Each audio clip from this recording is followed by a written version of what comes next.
নমস্কার বন্ধুরা, আজ করেছিলাম শাহি পনির আর সাথে ভেজ ফ্রাইড রাইস। শাহি পনিরের জন্য আমি আগে কড়াইতে তেল দিয়ে পনিরটাকে ভেজে তুলে রেখেছি।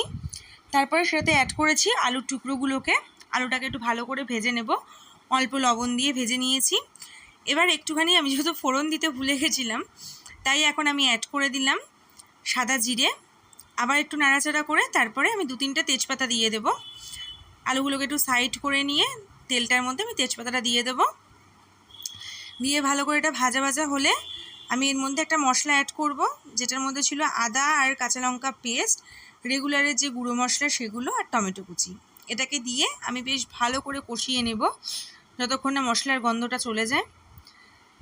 এই যে তারপরে আমি অ্যাড করেছিলাম আরেকটা পেস্ট, যেটার মধ্যে ছিল কাজু বাদাম, পোস্ত, চারমগজ আর অল্প করে দুধ। ব্যাস, এটা দিয়ে আমি আরেকটু কষিয়ে নেব। আর হ্যাঁ, আমি ক্যাপসিকাম কুচি অ্যাড করেছিলাম, যেটা আমি কষানোর সময় দিয়েছিলাম আর আমি ভিডিওটা করতে ভুলে গেছি। এই যে বেশ সুন্দর আমার কষানো হয়ে গেছে।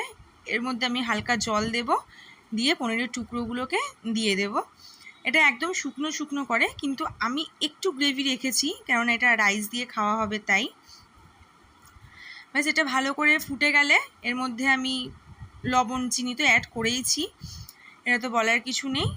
ব্যাস, গরম মশলা আর উপর থেকে ঘি ছড়িয়ে এটাকে আমি নামিয়ে নেব।